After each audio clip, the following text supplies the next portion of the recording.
gaun kayak kaos. Assalamualaikum warahmatullahi wabarakatuh. Waalaikumsalam warahmatullahi wabarakatuh. Kemarin kita kan sudah sama Kang Aep. Sekarang daily kita hari ini kita kedatangan Ustadz Alvan. Alhamdulillah tadi sudah melakukan pelatihan bekam sunnah bersama Ustadz Rahmat. Nanti insya Allah sama Ustadz Rahmat. Sekarang Tat, kita ngobrol-ngobrol dengan, kalau kemarin saya sama Kang Aep itu bahasnya kenapa rukyah nggak pakai kesurupan. Tapi sama Ustadz Alvan, kenapa rukyah alhamdulillah kesurupan. Ya. Jadi dalam rukyah itu ada yang kesurupan, ada yang tidak kesurupan. Kalau kami menjelaskan di pelatihan ada 5 reaksi. Yang pertama, di rukyah tidak ada reaksi apapun. Jadi dibacakan ayat rukyah tidak ada reaksi. Ada mayam. Maka ada 2 kemungkinan. Ya. Kemungkinan pertama memang insya Allah bersih, tidak ada gangguan jin dalam dirinya. Ibadahnya sudah benar, sunnah-sunnah dilaksanakan, tidak ada riba, tidak ada maksiat, tidak ada kezaliman. Dia hadir hanya ingin mendengarkan bacaan Al-Quran, kemudian ingin tahu apa itu rukyah. Berarti ini yang tidak ada reaksi positif. Yang kedua, tidak ada reaksi tapi sebenarnya negatif. Dia mungkin kurang ikhlas. Apa iya sih saya ada jinnya? Gak mungkin. Dan dia tidak percaya itu. Yang kedua, hanya coba-coba. Atau yang ketiga, butuh penanganan khusus. Jadi banyak kasus di rukyah masal tidak ada reaksi. Begitu rukyah lanjutan, kita pegang ukhruj langsung muntah-muntah. Atau kalau pasang susu, kita pegang susunya langsung muntah-muntah. Nah, ini berarti kemungkinan yang kedua tidak ada reaksi, berarti perlu penanganan khusus. Berarti harus dipegang. Betul, dipegang, disentuh, atau ada ikrar. Ya Allah, saya menyesal pernah berbuat begini. Itu bisa. Ada seseorang di rukyah nggak reaksi. Begitu kami tanya, Mas pernah makan apa yang diharamkan agama? Pernah Ustaz, saya tinggal di Bali makan anjing. Ya, Kita makan anjing, kita tuntun bertobat. Ya Allah, mohon ampun makan anjing. Langsung muntah-muntah reaksi. Itu satu kali Tat? Satu kali. Berarti misalnya kayak dalam perjalanan hidupnya Tat ya, perjalanan hidupnya dia itu solih terus, tapi ketika itu tidak ada imannya sedang turun. Ya, imannya sedang turun dan tidak ada halangan yang mengharuskan dia makan anjing. Ya. Ketika itu dia makan anjing karena dia diiming-imingi. Ya. Kemudian tidak menyesal. Oh, benar-benar Tat. Ketika dia berbuat dosa, otomatis setan punya hak kan masuk. Ya, punya hak. Berdiam diri. Tidak ada penyesalan seterusnya di sana. Tapi ketika suatu saat dia ingat, ya Allah, saya pernah makan ini, maka tidak ada tempat bagi dirinya.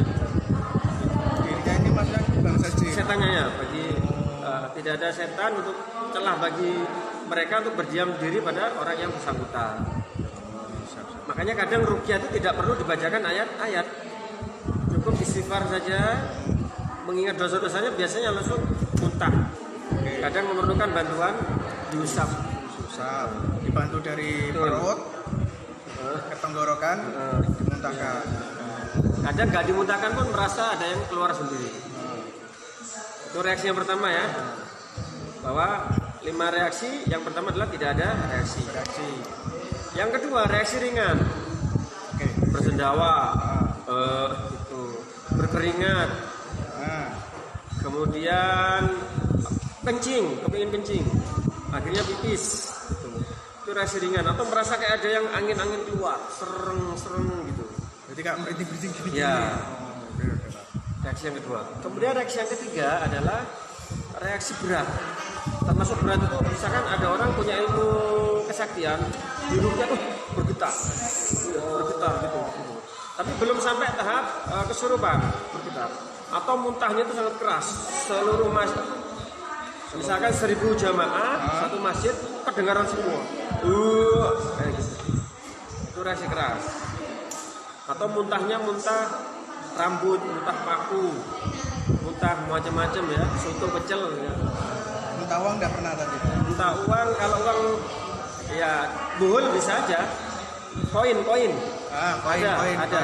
Jadi yang punya ilmu kekebalan di ruqyah, besoknya dia keluar tapi dari belakang itu pelurunya. Gotri kata orang Jawa. Iya. Dulu kan ditelan supaya sakti, supaya kebal. Begitu di ruqyah muntah-muntah, besoknya keluar dari belakangnya berupa besinya. Dan yang keempat, reaksi kesurupan. Itu kesurupan setengah. Dia kesurupan tapi nggak bisa mengendalikan. Tapi dia tahu bicara apa saja, apa yang dia omongkan, reaksinya apa saja dia tahu, tapi tidak bisa mengendalikan. Yang terakhir, kesurupan total 100%. Setelah sadar ditanya, kamu kesurupan? Masa? Tidak tahu saya. Nah, itu. Makanya kami sarankan keluarganya merekam sebagai bukti. Itu. Karena ada orang nggak percaya, termasuk tidak percaya kesurupan, bahwa ada jin yang bisa menyurupi orang. Begitu dia diruqyah, karena sering melamun, kan, sering main sendiri. Begitu direkam atau difoto, ini fotomu, ketawa dia. Iya ya, kok bisa ya? Ya gitu. Berarti kalau kemarin kan Kang Aib kan ruqyah tanpa kesurupan. Kalau Ustadz Alfan, alhamdulillah kesurupan. Ya, artinya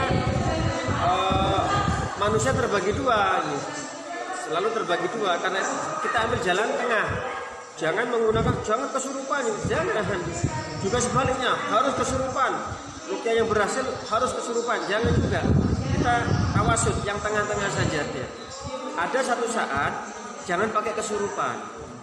Misalkan ruqyah massal 1000 orang, peruqyahnya hanya 2. Jangan kesurupan massal. Kacau. Oke, siapa? Yang kedua, acara ruqyah massal di sekolahan. Itu biasanya nggak bagus ruqyah massal karena biasanya histeris, menular dia. Satu loncat gitu. Ya, oke. Makanya terbaik ruqyah tanpa kesurupan. Memaksimalkan muhasabah, istighfar, kamu dosanya ke orang tua apa? Biasanya nangis. Akhirnya muntah. Cukup sampai di situ. Atau dia trauma, takut ruqyah karena ada kesurupan, maka jangan pakai kesurupan. Nah, sekarang yang kesurupan, kenapa saya juga menyarankan perlu ada yang kesurupan? Karena banyak kasus begini, saya contohkan, ada seorang peruqyah punya anak akhwat perempuan itu sering sakit kejang-kejang, step. Oke, step. Ingat ayahnya peruqyah.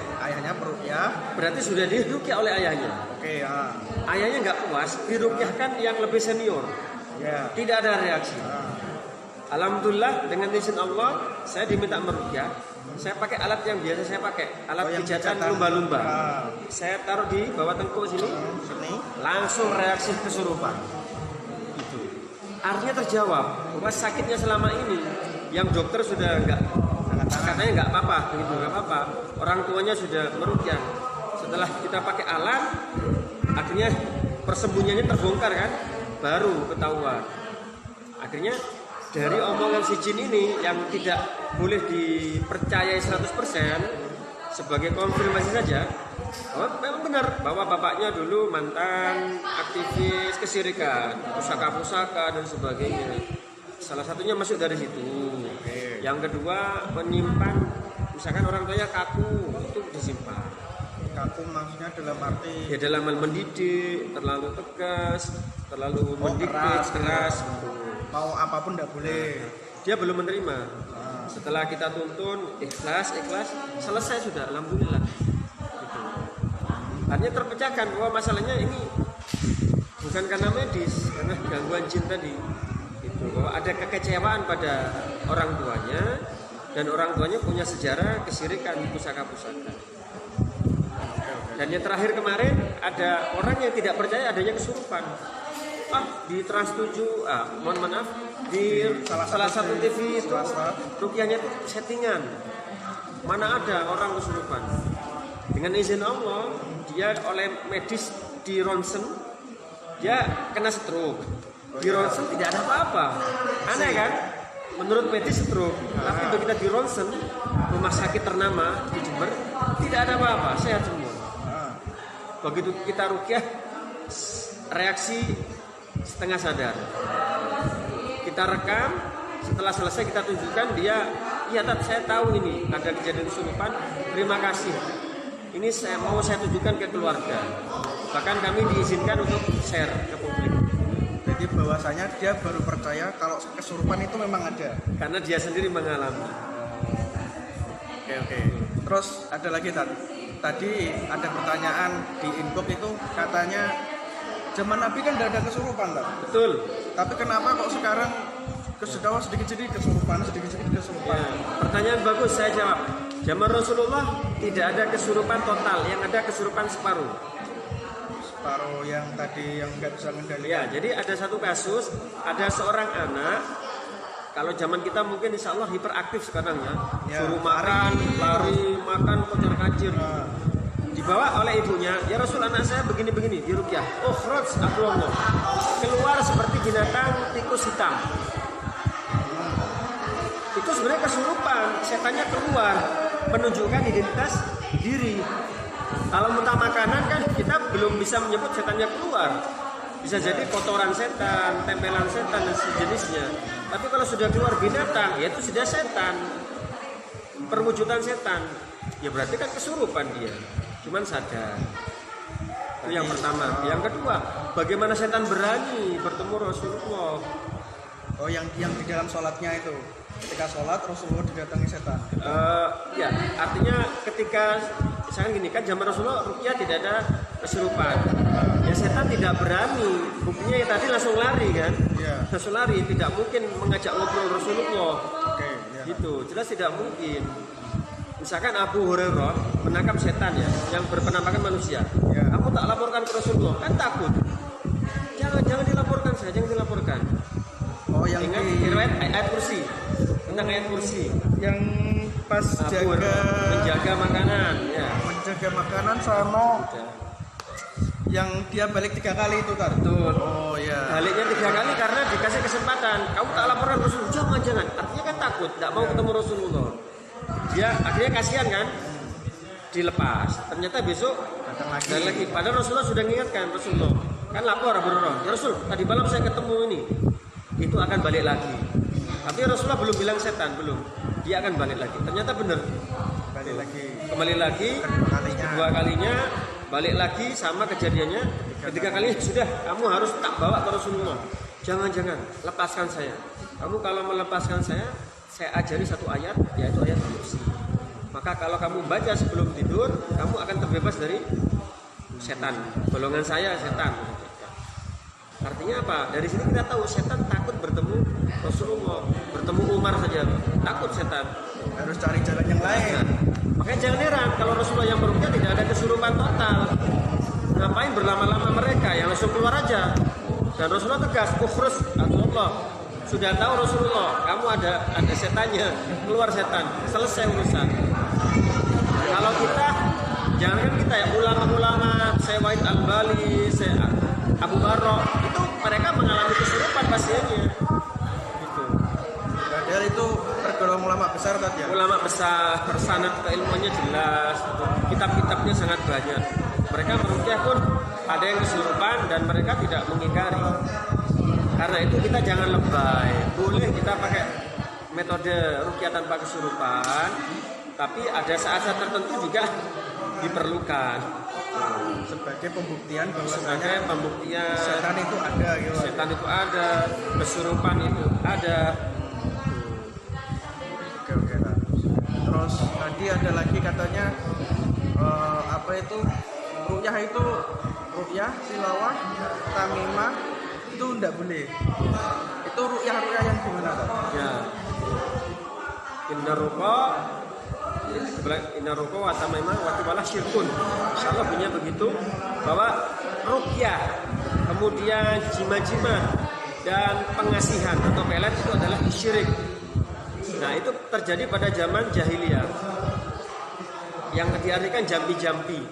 Kalau di Jawa itu macan kulon, gajah wetan kumpul kabeh penyakit hilang. Buah, itu namanya ruqyah jampi, ruqyah mantra. Maka lahirnya ruqyah syariah yang dibacakan hanya ayat-ayat Al-Quran atau doa dari Rasulullah. Contohnya, ukhruj adullah, keluar musuh Allah. Itu sebenarnya ucapan yang berupa disebut mantra juga. Itu mantra. Oh, mantra. Tapi ruqyah juga bisa dijadikan doa. Jadi ruqyah ini mana umumnya luas. Seperti gini, sholat itu bisa diartikan doa. Tapi secara istilah adalah satu amal ibadah dari takbir sampai salam. Ruqyah itu bisa dijadikan doa. Tapi secara istilah adalah satu doa perlindungan dari syaitan. Jadi yang dimaksudkan adalah ruqyah yang syirkiyah. Karena zaman Rasulullah itu pada pra-Islam ada ruqyah yang memanggil bantuan jin. Dan Rasulullah pernah melarang ruqyah. Dilarang ruqyah itu. Apa yang pas di situ? Dengan hadis itu. Oh iya. Dari hadis itu dilarang. Lalu ada yang komplain, ya Rasulullah, kami biasa meruqyah dan alhamdulillah sembuh. Maka Rasulullah meminta, baik tunjukkan ruqyahmu, la ba'sa biruqa malam takun fi syirkun. La ba'sa biruqa. Tidak apa-apa ruqyah itu selama tidak ada kesyirikan. Artinya sudah ketemu di dua hadis ini ketemu. Yang dilarang berarti ya syirkiyah. Oh, berarti ketika satu hadis itu tidak boleh disikapi, Tidak kita boleh. Kompromi. kompromi. Dalam ilmu fikih itu ada kompromi hadis. Seperti Rasulullah ada satu riwayat melarang minum sambil berdiri. Jika Ya. sampai minum muntahkan. Satu riwayat Rasulullah pernah meminum air zam-zam dengan berdiri. Maka ulama mengkompromikan. Berarti boleh minum sambil berdiri ketika minum air zam-zam. Yang nggak boleh minum es tebu, Siapa cincau kan nggak boleh sambil berdiri. Kalau itu kecuali darurat, insya Allah ada ulama membolehkan minum darurat. Ya, darurat itu benar. ya mungkin berdesak-desakan misalkan. Berdesak-desakan tidak mungkin duduk. Contoh orang sedang ibadah tawaf ya. Ya. Haus sekali.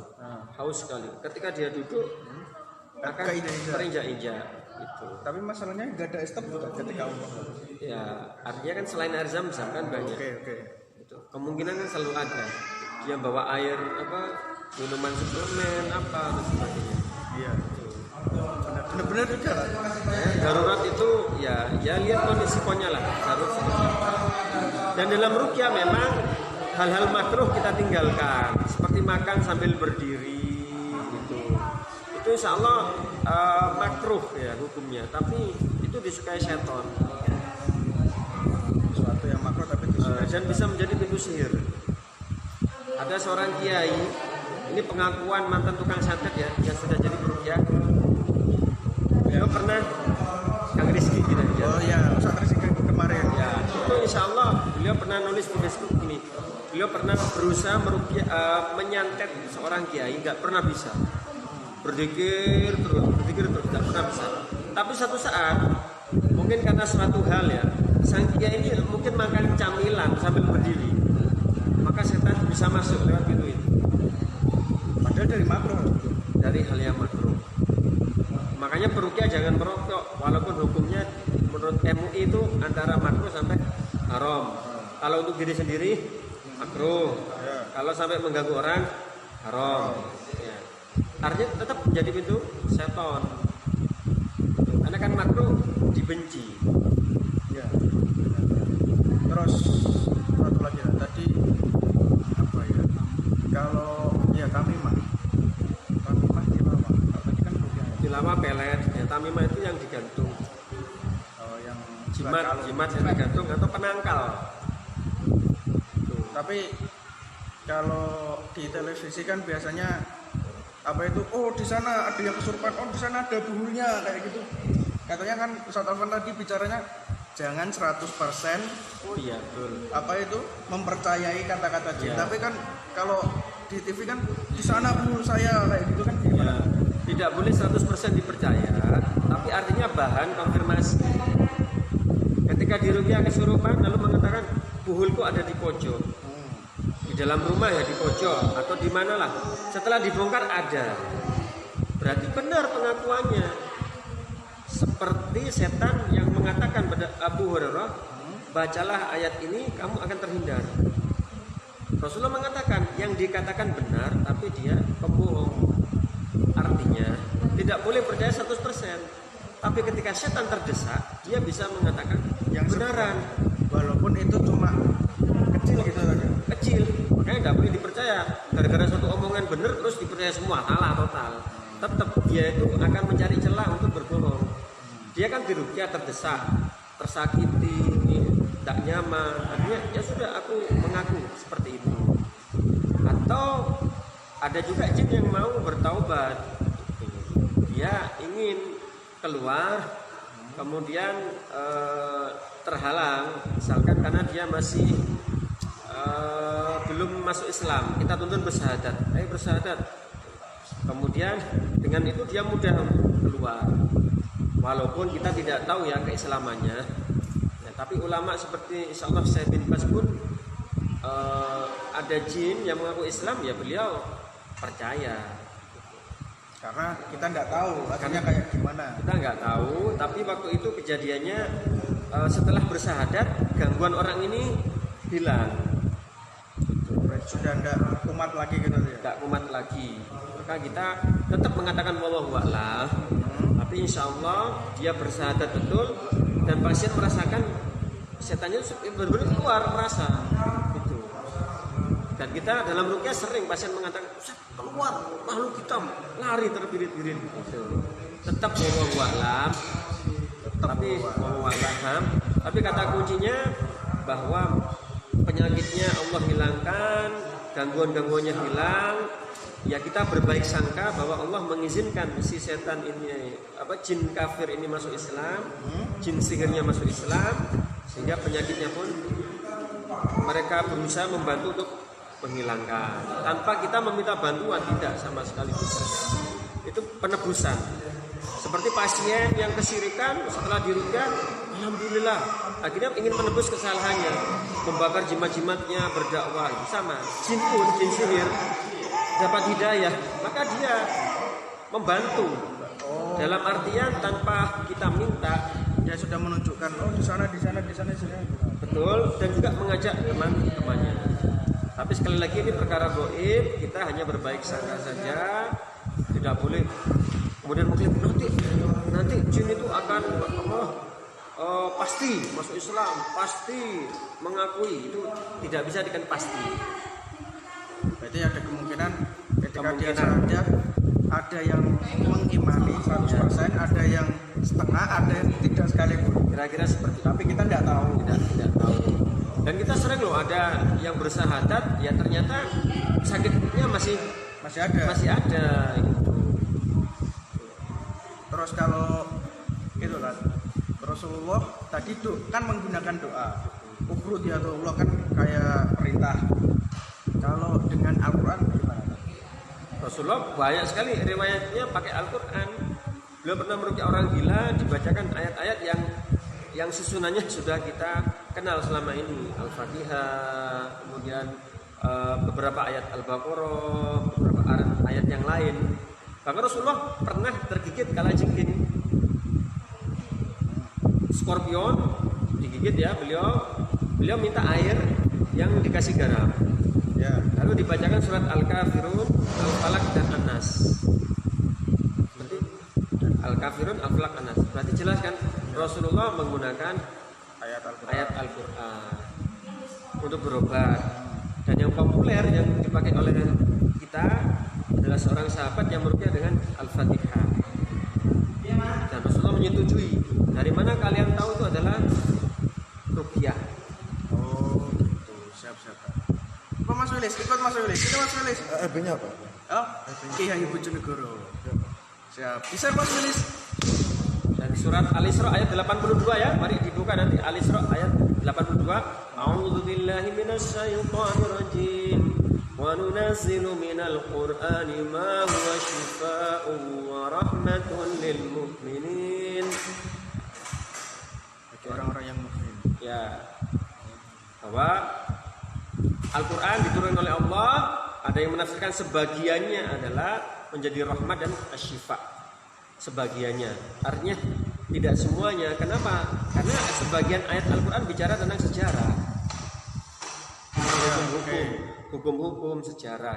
Makanya ada yang menafsirkan sebagiannya memang khusus untuk asyifa, penyembuhan. Sebagian lagi untuk ayat-ayat hukum, ayat-ayat fikih, ayat-ayat sejarah dan sebagainya. Oke, tadi sudah dijelaskan sama Ustadz Alvan. Bagi yang mau komen silakan komen. Nanti saya bacakan. Kalau ada kesempatan saya konsultasikan sama Ustadz Alvan. Insyaallah Ustadz ya. Insyaallah. Insyaallah. Oke. Untuk pertemuan hari ini, untuk Dairi Kiai kesempatan hari ini saya akhiri. Wassalamualaikum warahmatullahi wabarakatuh. Waalaikumsalam warahmatullahi wabarakatuh. Salam tauhid. Salam tauhid. Allahu Akbar. Allahu Akbar.